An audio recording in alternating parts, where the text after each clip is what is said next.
Well, thank you, Mike. Good afternoon, everyone. Thrilled to be back in Bayonne. I told Mayor Davis after a couple of decades, actually. I was the congressman representing this area at the time. I got the Army to give Bayonne, granted outright, what was called the Military Ocean Terminal at Bayonne, or called MOPI, and a direct grant. And then once we got the land, Mayor, we found out that the peninsula was sinking. And then we found out that the warehouses had asbestos. And then we found out that the wastewater system wasn't working. And this dry dock wanted to leave. And I thought, well, that can't happen. And so we went to work. And as I was driving, and for years I would come here after literally $1 billion worth of investments, and I would say, what is going on? Because I really didn't see anything. I was always showed the hole in the ground. I said, that's what $1 billion gets me. It's got to be more than that, you know?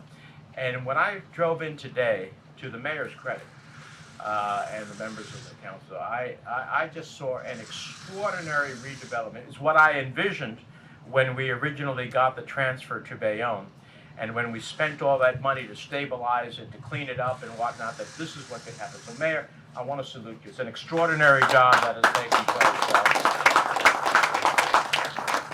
I'm thrilled to be here with fierce champions in this district. Let me make sure I get this name right. Congressman Rob Menendez. So, Congressman, thank you very much. The benefit of getting to go first in any event. And also Congresswoman Mike Shero, who I know cares about these issues as well. Appreciate her being here. And all of our friends in the Port Authority and in the community. We're here today to announce federal funding for Bayonne Dry Dock and Repair. As part of the Department of Transportation's Small Shipyard Grant Program, this dry dock will receive nearly $750,000 to support its repair and maintenance capacity. Now, the program may be called the Small Shipyard Grant Program, but when it comes to the work that goes on here, it's anything but small. I was asking Mike before, I said, that is a Navy vessel. So we are talking about national security, the interests of the United States to show forward deployment in the world. We're talking about international commerce, but these ships have to be able to be maintained in order to do that. So I appreciate the many people who have come together. The Assemblyman, the soon-to-be Assemblywoman, have joined as well.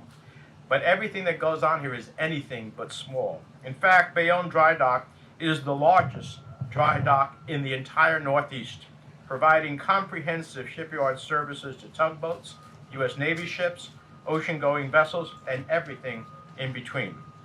For more than 25 years, it has served as the premier dry dock and repair facility of choice in the region. One of the many reasons I was urging Transportation Secretary Buttigieg to support this grant application.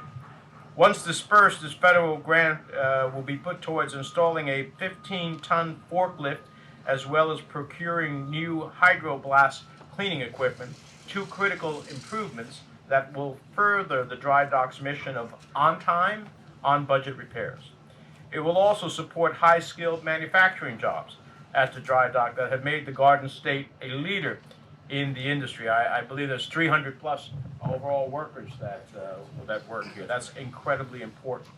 And since 1997, there's been a proven track record here that has benefited the greater North Jersey area. In addition to contributing to the local economy, it has implemented best practices in order to meet the most stringent safety standards. We are immensely fortunate to have them operate in our state as they deliver essential services to civilian and military ships alike. With this grant, the Department of Transportation is recognizing their leadership and providing further proof that New Jersey is the best place to live, work, and do business in America. Before I conclude, I just want to say a quick word about how this grant fits into our broader advocacy for a strong economy for all. Since my earliest days in Congress, I have been a strong supporter of our state's port infrastructure. My dear friend Antonio Burgos, who used to sit on the Port Authority, knows. At first, the big issue was the dredging of the harbor. We couldn't get the big ships in, the post-Panamax ships. They used to hit the bottom and they had to wait for the tide, and it didn't make any sense. A multi-year, multi-billion-dollar effort to ensure that our ports could dock the largest container ships in the world is what I led on. A few years later, it was working to raise the Bayonne Bridge roadway to accommodate those ships, affording a more prosperous future for the business and residents of our state. And just last Congress, it was passing, with my colleagues' help, a landmark bipartisan infrastructure law that will radically transform how we move goods within our borders and to markets outside of it. Make no mistake, the international trade that flows in and out of our ports is the lifeblood of our economy. So I'll never apologize for supporting the maritime communities that boost our domestic industrial capacity in all the areas I've mentioned, from dredging the harbor to raising the bridge to the roads to investing in our infrastructure. All of it is how we gear our economy towards the new realities of the 21st century. That work goes on here at the dry docks, and it is an essential part of that effort. I'm thrilled to be here in support of Bayonne Dry Dock and Repair, standing shoulder to shoulder with men and women who play an essential role in keeping our sea traffic flowing and our maritime economy growing. I want to thank you for more than quarter of a century of service, and I can't wait to see what the next 25 years brings, I should say, when we work hand in hand, local, state, federal. There isn't anything we can't accomplish. Congratulations.